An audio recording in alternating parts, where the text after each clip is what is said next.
Welcome to our spoiler review of the first volume of Monstress by Marjorie Liu. This was everything I ever wanted.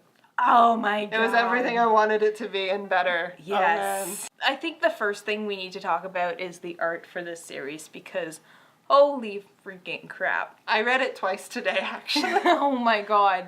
If my computer wasn't so slow, I would have probably done that too. Every single page on this was beautiful. Like, I would put it up in my wall in a heartbeat.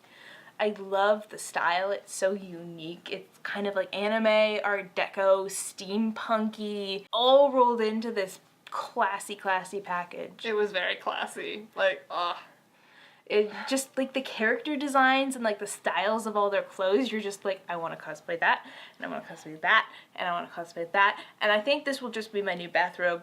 It has everything I love, like masks and like robes and like crazy dresses and just masks, like different types of masks. People with wings. Yeah, and like you're looking at like just the characters wandering around in their like average street clothes, and you're like, I want that too. Like, I'm pretty sure she just picked this out of a dumpster, but I want it. Like, just super well done. Like, the colorist is like beautiful, kind of like muted colors. Greenish tint to it. Yeah. You know, you're looking at the background architecture, you're just like, oh my god, that is brilliant. Every panel is just like lovingly done, lovingly. Oh. So good. So good. Alright, so now that we have got that out of the way. Plot's pretty solid too. We come into the story after a major conflict, which between the humans and the Arcanics. There's a truce between the two sides, but it's very thin. And there's a bustling slave trade where the humans are buying Arcanics for different purposes, mostly to basically grind them up into magic go-go juice called lithium. This stuff comes around like naturally when Arcanics die and their bodies decay, but the humans have figured out a way to kind of like chop off a limb and speed up the process. Distill it to its like essence. Yeah. And this magical substance can give humans like kind of magical powers, like, you know, foretelling the future and telekinesis, that kind of stuff.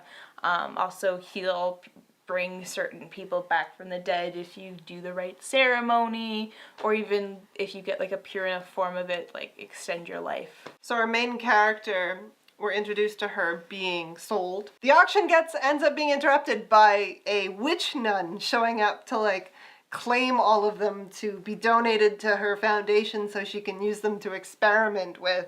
Which, let me say, like, the phrase witch nun just makes me laugh so amazingly hard. I love it. Like two things that like opposites together. So you find out very, very soon that the main character is there because she wants to be there, because she wants to get into this compound so she can find out more about her past and her mother's death and the monster inside of her. She kind of has, like, this thing inside her has awakened. It comes out as, like, this black tentacle-y thing out of her arm.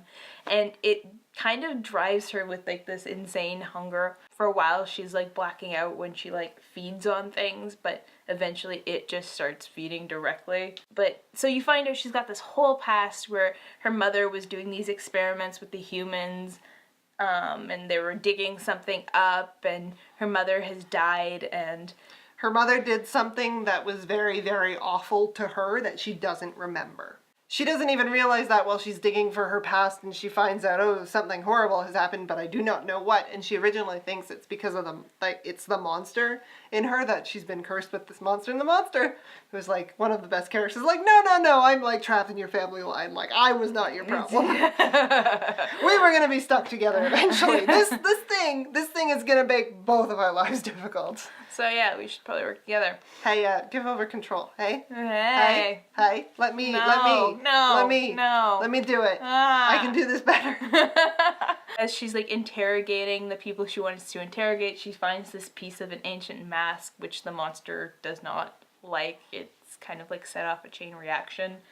And so I guess she's gonna have to find the rest of this mask that does possibly something awful. But yeah, so she escapes and she's being hunted by the Kumian Society, which is their religious society, and the Mother Superior. And the Inquisitorexes! Inquisitrixes? Inquisitrix. I don't know why that's a gendered word. That just bugs me. Like, Inquisitor... And then, like, necromantics is another... Yeah. I don't get it. Like, why is that a gendered word? I'm not gonna, like... It's like Arcanics. It's like they're making up their words. Okay, whatever. They end up going across the wall to the other side where they meet up with this, like, angel guy who's from the Dusk Court, who's like, I'm totally gonna help you. And then the big spoiler at the end is that her friend, who she's kind of been through a lot with, is actually, like, hunting her down with the rest of the Arcanics. I liked the bit after she's been captured. Where she's trapped in her brain. Oh, yeah. I'm like, good. Oh my god, this is so cool. And we're getting, like, backstory in a really, really clever, quick way. It was real, like, everything about the series was really well done. The pace kept up through the entire thing.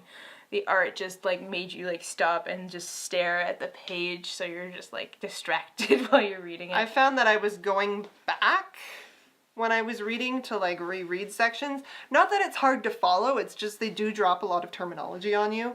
So I was like, okay, so now that I have a better feel of what this word is, I'm gonna go back and, like, reread this scene. Yeah, and reapply my knowledge. But that means we're gonna, like, there's so much room for rereading. Yeah.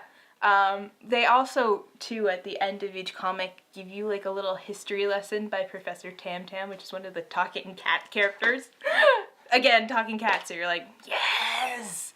This series has everything. But yeah, so that's also super helpful because, you know, without info dumping the story, you get, like, a lot of their history in a very clear and set out way, which is very smart of them. Which you don't really need to know, but applying it to, like, the past conflict is nice because it gives you, the better idea of what the world's like. And the idea that the gods are dead is, like, one of my favorite things. I love books like that. Even though I don't know if they actually are. It's kind of a... Like, are they really? It's kind of like... Because you just see these, like, enormous phantom creatures just, like, walking around the world. And, like, every once in a while they just kind of come across one. And apparently they can't do anything. They're just, like, ghosts. But every single panel with one of them on it, you're just, like... You just stop in awe of these Tell things. me more. Tell me more. The Mother Superior's face is going to give me nightmares for the rest of my life. Just saying, because she has 3, like, vertical eyes. I wish I had thought of that. That is very... But it's like one of those, I can't not look at it. Like, I can't look away. I'm just like, I must understand why this makes me uncomfortable. And then I was kind of happy because I'm like, oh, the mask had a purpose. It wasn't just there to be decorative. All right. So yeah, this is definitely a series you should check out. I am so excited to continue reading this whenever Volume 2 comes out. Oh, yeah. Like, just the panels that I'm imagining in my head. Like, there's the one that looks very Egyptian where she's in, like, her head space. And I was just like... looked at every detail of that. I was just like, this is insane. This is insane. And I got a poster from Bia. And I'm like, yes. My poster didn't survive. Oh, yeah. No. Yeah, my poster didn't make it through. Yeah. And I was like, I was looking online to see if I could buy, like, prints of their artwork. They've got nothing. Give it time. So yeah, if you have a chance to check out this comic, totally do. Tell us what you think about it in the comments below. If you want to buy it, it comes out July 19th. So there's that. Yeah. Oh, and it's on NetGalley if you have a NetGalley account. But, yeah, so tell us what you think. Tell us what your favorite panel was. Definitely.